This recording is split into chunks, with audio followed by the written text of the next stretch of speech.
Hey guys, welcome back to my channel. तो पिछले video में हम लोगों ने वेरिएबल्स के अंदर पहला कीवर्ड देखा था, कौन सा, वैर करके। तो वैर के अंदर हमने डिक्लेयर, असाइन और इनिशियलाइज किया था, और साथ ही साथ तो उसके दो मेथड भी देखे थे, कौन से, शैडोइंग और होइस्टिंग। तो शैडोइंग हमने देखा था कि अगर हम रीडिक्लेयर कर रहे हैं तो शैडोइंग कर रहे हैं, और शैडोइंग हम कितने एनी नंबर ऑफ टाइम कर सकते हैं, ये सिर्फ जावास्क्रिप्ट में अलाउ होता है, बाकी कोई टेक्नोलॉजी में अलाउ नहीं होता। उसके बाद हमने देखा था होइस्टिंग। होइस्टिंग मतलब हम पहले वैल्यू असाइन करते हैं और फिर उसको डिक्लेयर कर सकते हैं। तो ये था हमारा होइस्टिंग। लेकिन इस वजह से क्या होता है कि सिक्योरिटी इश्यूज रहते हैं, इसी कारण सिक्योरिटी इश्यूज रहते हैं, इसीलिए हम क्या यूज करते हैं, लेट। लेट क्या है, it defines a block scope variable. हम ब्लॉक स्कोप के अंदर लेट डिफाइन करते हैं, और इसको हम बस ब्लॉक के अंदर ही, यहाँ पे इसको हम बस ब्लॉक के अंदर ही एक्सेस कर सकते हैं जहाँ पे ये डिक्लेयर्ड है। और ये भी हमें सपोर्ट करता है डिक्लेयरिंग, असाइनमेंट और इनिशियलाइजेशन। लेकिन लेट क्या नहीं सपोर्ट करता, शैडोइंग और होस्टिंग। तो चलिए लेट के लिए हम चलते हैं वीएस कोड में, और यहाँ पे देखते हैं। इसको मैं वेरिएबल्स ये कट करता हूँ, यहाँ पे जावास्क्रिप्ट में एक नया फाइल बनाता हूँ कुछ लेट करके, let.html।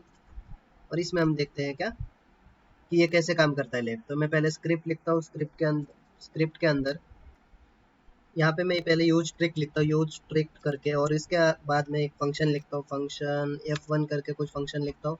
और इस फंक्शन के अंदर एक वेरिएबल असाइन करता हूँ, वेर एक्स करके, इक्वल्स वेर एक्स करता हूँ, और इसके अंदर x इक्वल्स टू कुछ 10 लिखता हूँ। और फिर इसके अंदर अगर इफ x इक्वल्स टू 10 होगा तो मुझे प्रिंट क्या कराना है, मुझे प्रिंट कराना है वेर।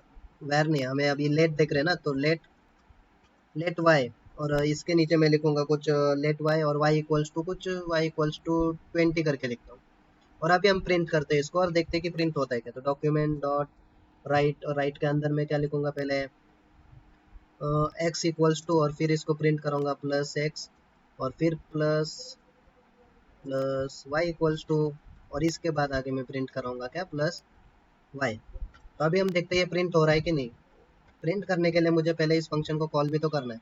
तो मैं कॉल करूंगा कैसे, F1 करके कॉल करूंगा। तो चलिए इसको ओपन विथ लाइव सर्वर करते हैं। ओपन विथ लाइव सर्वर पे यहाँ पे कुछ वैल्यू आ नहीं रही, क्यों नहीं आ रही, चलिए देखते हैं। यहाँ पे इंस्पेक्ट में जाइए, और इंस्पेक्ट में जाके कंसोल में जाइए, और फिर देखिए वैल्यू क्यों नहीं आ रही। तो यहाँ पे क्या बता रहा है कि y is not defined. y not defined मतलब कहाँ पे डिफाइंड है, F1 फंक्शन में 10th लाइन पे। तो यहाँ पे देखिए, हम यहाँ पे y कॉल तो कर रहे हैं, लेकिन ये y हमने किसकी मदद से दिया, लेट की मदद से। तो यहाँ पे हमने क्या पॉइंट देखा था अभी, किधर गया वो पॉइंट, यहाँ पे हमने क्या देखा था कि it is accessible only inside the block where it is declare. जहाँ पे डिक्लेयर किया ना, हम वहीं पे एक्सेस कर सकते हैं, बाकी जगह बाहर, ब्लॉक के बाहर नहीं एक्सेस कर सकते। अगर मैं इस लाइन को अंदर लिखता हूँ, कंट्रोल सी और कंट्रोल वी, तो अंदर लिखने पे देखते हैं ये लाइन रन होती है क्या। तो ये देखिए, अंदर लिखने पे ये वैल्यू हमें बराबर दिखा रहा है, x10 और y20 करके। तो y is not defined at 07, ये फिर से क्यों बोल रहा है। अच्छा, हमने कॉपी की है, इसको मैं कमेंट आउट कर देता हूँ, और अभी देखते हैं। तो अभी ये देखिए, हमें कोई एरर नहीं बता रहा, और लाइन भी बराबर प्रिंट हो रही है। तो अगर अंदर लिखने पे हमारा क्या है, ब्लॉक स्कोप के अंदर ये y की वैल्यू एक्सेस कर रहा है। अभी मैं इस वैर को क्या करता हूँ, इस वैर एक्स को भी लेट एक्स करता हूँ, और फिर देखते हैं हमें रन हो रहा है कि नहीं। तो यहाँ पे रन हो रहा है, इसका मतलब क्या है, ये तो इस फंक्शन के अंदर ही है, लेकिन ये जब हम इसको ब्लॉक स्कोप के अंदर एक्सेस करते हैं तब ये ले नहीं रहा। तो यही हमारा क्या बोल के, लेट बोल के। तो it is accessible only inside the block. अभी इसके बाद ये देखिए, अभी डिक्लेयर, असाइन और इनिशियलाइज मैंने यही किया, यहाँ पे डिक्लेयर, यहाँ पे असाइन, और यहाँ पे इनिशियलाइज भी कर सकते हैं direct. Let Y equal to 20 कर देता हूँ यहाँ पे, वाई इक्वल्स टू 20। और फिर अभी हम प्रिंट करते हैं, इसको मैं कमेंट आउट कर देता हूँ, और फिर अभी हम प्रिंट करते हैं, तभी ये प्रिंट होगा। तो हम इनिशियलाइज भी कर सकते हैं, प्रिंट नहीं हो रहा क्योंकि हमने यहाँ पे लेट डिफाइन किया। अभी इसके बाद आता है कॉन्स्ट।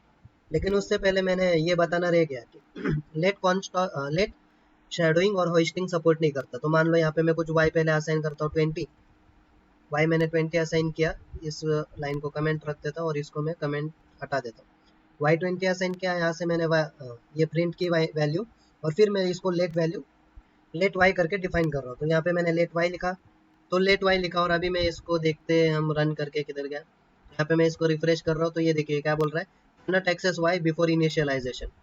तो ये क्या बोल रहा है, पहले तुम्हें इनिशियलाइज करना पड़ेगा और फिर ही एक्सेस कर सकते हो।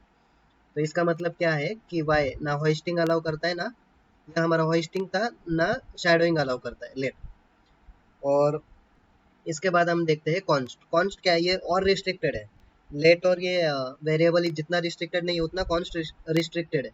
कॉन्स्ट भी हम ब्लॉक्स को वेरिएबल के अंदर ही डिफाइन करते हैं, लेकिन कॉन्स्ट में बस इनिशियलाइजेशन ही सपोर्ट होता है, ना डिक्लेयरिंग ना असाइनिंग, कुछ सपोर्ट नहीं होता, बस इनिशियलाइजेशन।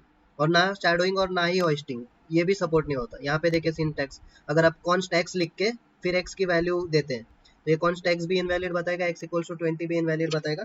और कॉन्स्ट एक्स इक्वल्स टू 10 लिखते हैं तो हम फिर ये वैलिड बताएगा। तो एग्जांपल से समझते हैं, जैसे किधर गया, यहाँ पे जाता हूँ और मैं और एक नई फाइल बनाता हूँ जावास्क्रिप्ट के अंदर 07 कॉन्स्ट करके, const dot H T M L. तो const dot H T M L करके नई फाइल बनाई, इसको मैं स्क्रिप्ट लिखता हूँ। स्क्रिप्ट के अंदर मैं पहले स्ट्रिक्ट मोड यूज़ करता हूँ, तो स्ट्रिक्ट मोड यूज़ किया मैंने, यूज स्ट्रिक्ट करके, यूज स्ट्रिक्ट। और इसके अंदर मैं फिर पहले कॉन्स्ट लिखता हूँ और देखता हूँ कि फंक्शन लिखता हूँ, फंक्शन के अंदर लिखता हूँ कॉन्स्ट। ये मैंने फंक्शन F1 लिखा, इसके अंदर मैं लिख रहा हूँ कुछ कॉन्स्ट एक्स। कॉन्स्ट एक्स के नीचे देखिए अभी यहाँ पे रेड कलर के अंडरलाइन आई गई है वैसे, कॉन्स्ट एक्स इक्वल्स टू 10 और कुछ यहाँ पे कोलन, ठीक है। अभी यहाँ पे देखिए और इसको मैं प्रिंट करता हूँ डॉक्यूमेंट डॉट राइट करके, डॉक्यूमेंट डॉट राइट, और यहाँ पे मैं एक्स की वैल्यू प्रिंट करता हूँ, सीधा एक्स लिखता हूँ। अभी ओपन विथ लाइव सर्वर करते, तो ओपन विथ लाइव सर्वर करते हैं तो यहाँ पे देखिए ये क्या बोल रहा है, कुछ बोल ही नहीं रहा। तो एरर क्या है वो देखने के लिए इंस्पेक्ट में जाके कंसोल में जाइए और कंसोल में देखिए, कंसोल में क्या बोल रहा है, मिसिंग इनिशियलाइजर इन कॉन्स्ट डिक्लेरेशन। मतलब क्या बोल रहा है कि कॉन्स्ट डिक्लेयर जब करते हो तब इनिशियलाइजर दो। तो यहाँ पे देखिए ऑलरेडी रेड लाइन आ रहा है, यहाँ पे लिख रहा है const declaration must be initialised. तो अभी मैं क्या करता हूँ, इस एक्स को हटा देता हूँ और डायरेक्ट यहाँ पे एक्स इक्वल्स टू 10 लिखता हूँ। और अभी रन कर रिफ्रेश करते, तो अभी देखिए यहाँ पे एक्स इक्वल्स टू 10 की वैल्यू आ नहीं रही क्योंकि हमने कॉल किया नहीं फंक्शन। अभी कॉल करता हूँ तो 10 की वैल्यू आ जाएगी। तो यहाँ देखिए कॉन्स्ट हमने एक्स इक्वल्स टू 10 दिया तो यहाँ पे 10 वैल्यू आ गई। तो इस तरह से आप कॉन्स्ट में ना एक्सेस ना डिक्लेयर कर सकते हैं, ना क्या कर सकते हैं, असाइन कर सकते हैं, डायरेक्ट इनिशियलाइज कर सकते हैं। तो यही कॉन्स्ट को थोड़ा और रिस्ट्रिक्टेड बनाता है। अभी ये कॉन्स्ट ये भी शैडोइंग और होस्टिंग सपोर्ट नहीं करता, वो चेक करने के लिए जैसे मैंने आपको लेट पे बताया था कैसे, वैसे आप कॉन्स्ट का भी खुद से करके देख सकते हैं। फिर इसके बाद और एक चीज़ कि कॉन्स्ट, क्योंकि हम यहाँ पे वैल्यू चेंज नहीं कर सकते, मतलब कॉन्स्ट एक्स दे के फिर एक्स इक्वल्स टू 20 नहीं कर सकते, तो बहुत सारे लोगों को क्या लगता है कि कॉन्स्ट बस रीड ओनली है। लेकिन कॉन्स्ट रीड ओनली नहीं है, ये चीज़ याद रखना। हम इसकी वैल्यू मॉडिफाई नहीं कर सकते। हम कब कर सकते हैं modify, at the time of initialisation ही हम मॉडिफाई कर सकते हैं, ऐसे नहीं कर सकते।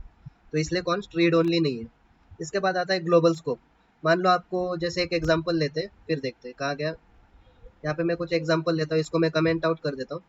और यहाँ पे कमेंट आउट करने के बाद यहाँ पे यूज स्ट्रोक, ठीक है, एक फंक्शन लेता हूँ, फंक्शन F1 करके ही लेता हूँ फंक्शन। अभी फंक्शन F1 लेने के अंदर मैं इसमें कुछ वेरिएबल एक्स लेता हूँ, वेरिएबल एक्स इक्वल्स टू 10।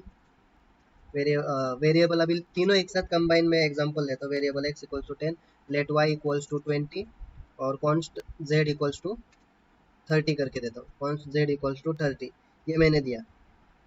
देने के बाद अभी यहाँ पे मैं क्या करता हूँ कि जैसा हमने देखा था कि हम लेट और कॉन्स्ट क्या है, दूसरे ब्लॉक स्कोप से अलाउ नहीं करते।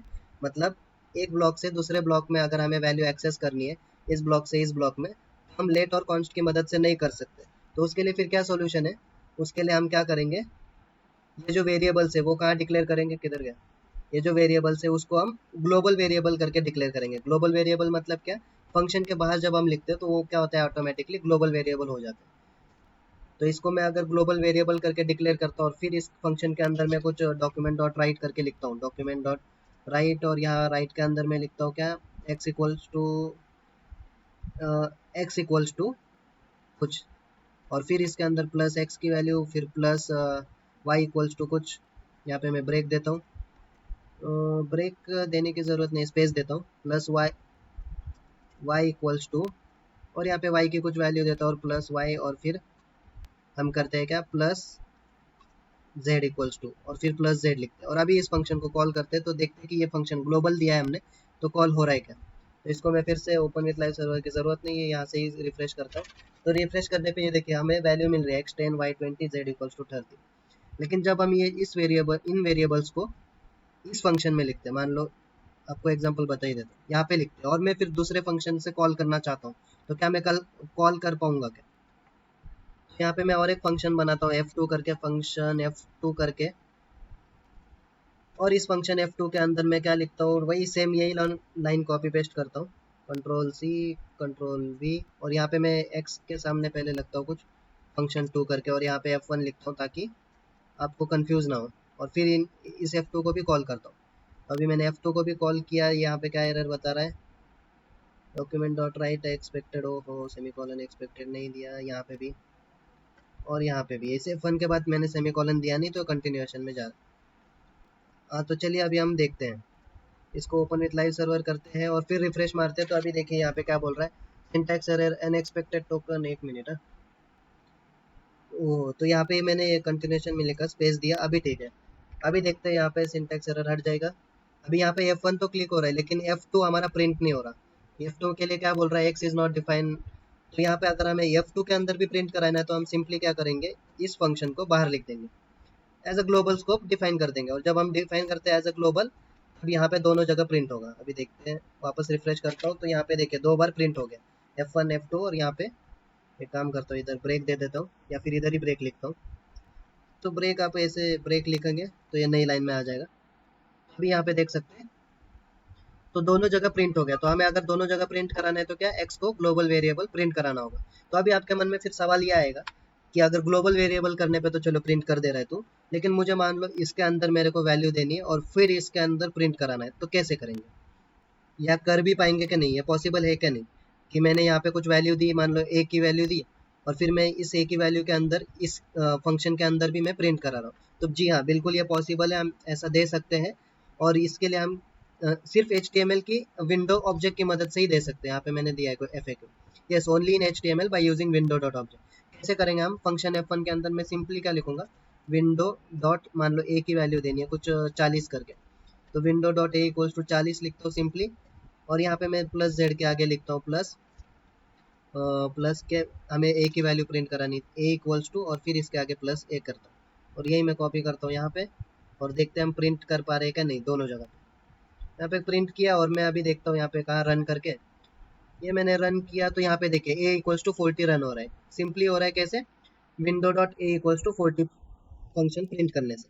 तो यही था हमारा कॉन्स्ट। और एक छोटा सा एग्जांपल आपको बताना है, मान लो ये यहाँ पे मैंने कुछ वेर ए करके लिया, ए नहीं बी लेता हूँ, वेर बी करके लिए और सीधा मैंने इसको प्रिंट किया डॉक्यूमेंट डॉट राइट से।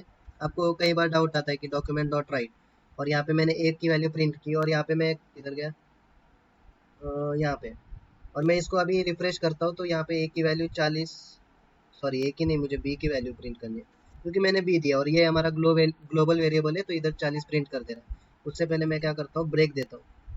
यहाँ पे मैंने कुछ ब्रेक दिया। अभी यहाँ पे हम क्या करते हैं, ब्रेक प्लस दिया। अभी मैं यहाँ पे रिफ्रेश करता हूँ तो यहाँ पे देखिए वैल्यू अनडिफाइन आ रही। क्यों अनडिफाइन आ रही है, यहाँ पे एक तो चीज़ हमने यहाँ पे बी को कोई वैल्यू नहीं दी, तो वैल्यू नहीं दी तो फिर तुम कहोगे कि रविराज भाई फिर वैल्यू नहीं दी तो कुछ भी प्रिंट नहीं होना चाहिए, अनडिफाइन क्यों प्रिंट हो रहा है। तो अनडिफाइन इसलिए प्रिंट हो रहा है क्योंकि जब हम एप्लीकेशन लोडिंग के टाइम पे कंप्यूटर में, कि कंप्यूटर में एक मेमोरी इनिशियलाइज होती है कुछ डिफॉल्ट वैल्यू के साथ, लेकिन अगर हम इनिशियलाइजेशन के टाइम वो वैल्यू मिसिंग होगी तो फिर वो मिसिंग की जगह क्या लिख देता है, बाय डिफॉल्ट अनडिफाइन ला देता है। तो ये एक पॉइंट था इसके अंदर वेरिएबल्स के अंदर। तो ये हमने वैर लेट और कांस्टेंट देख लिया है, डिफरेंस भी बता दिया है मैंने आपको क्या है। अभी इसके बाद देखते हैं हम variable naming rules. Naming rules एक शॉर्ट में, नेमिंग रूल्स मतलब आप वेरिएबल कैसे असाइन कर सकते हैं। तो पहला पॉइंट है कि name must start with an alphabet, alphabet से स्टार्ट होना चाहिए, आप कोई दूसरी वैल्यू असाइन नहीं कर सकते। मतलब जैसे आप बिना अल्फाबेट के कुछ और वैल्यू से असाइन नहीं कर सकते। जैसे यहाँ पे अगर आप 22202 और कुछ वैल्यू लिखते हैं तो ये इनवैलिड बताएगा। इसके बाद क्या, you can start with underscore, हम अंडरस्कोर से भी लिख सकते हैं लेकिन ये रिकमेंडेड नहीं होता। क्यों नहीं रिकमेंडेड होता, जैसे मैंने यहाँ पे लिखा एग्जाम्पल वेर अंडरस्कोर प्रोडक्ट। तो अंडरस्कोर का क्या मतलब है कि ये फिलहाल टेम्पररी है, फाइनल नहीं है। हमारा जो ये है, ये बाद में आके मैं इसको चेंज कर सकता हूँ इस वैल्यू को, ये टेम्पररी ही है वैल्यू, फाइनल नहीं। इसके लिए अंडरस्कोर हम प्रीफर नहीं करते लेकिन लिख सकते हैं। फिर हम वेरिएबल अल्फा न्यूमरिक हो सकता है, मतलब नंबर्स के अंदर हम वैल्यूज क्या बोलते हैं, कैरेक्टर्स के अंदर हम नंबर लिख सकते हैं लेकिन स्टार्ट नहीं होना चाहिए नंबर से। और don't use special characters, special characters मतलब एट द रेट, डॉलर, ये सब स्पेशल कैरेक्टर्स है, वो मत यूज करना। फिर variable name can be maximum 255 characters long, ये पता ही होगा आपको। और एक और आखिरी पॉइंट कि ऑलवेज वेरिएबल नेम हमें किसके अंदर रखना है, कैमल केस के अंदर। कैमल केस मतलब पहला लेटर स्मॉल आना चाहिए और हर वर्ड के बाद ये पहला लेटर बटन, पहला वर्ड क्या है, बटन है। इसके बाद जो भी नया वर्ड स्टार्ट होता है उस वर्ड को हमें कैपिटल लेटर से स्टार्ट करना है। फिर वो एक दो वर्ड हो या तीन चार वर्ड हो, पहला वर्ड बस स्मॉल होना चाहिए और बाकी सब कैपिटल से स्टार्ट होने चाहिए। तो ये हमारा कैमल केस है और ये कुछ वेरिएबल रूल्स है, नेमिंग रूल्स। वैसे तो बहुत सारे रूल्स है, ये मैंने मेन रूल्स बताए। तो बहुत सारे रूल्स है। अगर आपने मान लो कभी कुछ कोड लिखा और वो कोड रूल के हिसाब से लिखा है कि नहीं, उसके लिए हमारे पास ये सारी वेबसाइट है कोड एनालाइजर करके। जैसे यहाँ पे मैं कुछ पीएमडी की वेबसाइट पे जाता हूँ, कुछ पीएमडी करके वेबसाइट है कोड एनालाइजर करके। यहाँ पे देखिए PMD is a source code analyser. मेरा नेट चल नहीं रहा अभी, नेट की दिक्कत है, आप जाके देख सकते हैं पीएमडी यहाँ पे सोर्स कोड एनालाइजर है। या फिर और क्या है हमारे पास, कहाँ गया, अरे किधर गया था, हाँ पीएमडी सोर्स कोड एनालाइजर है। या फिर सोनार जावास्क्रिप्ट का चेक करने के लिए ESLINT भी है, ये भी एक कोड एनालाइजर ही है। देखिए find and fix problems in your JavaScript code.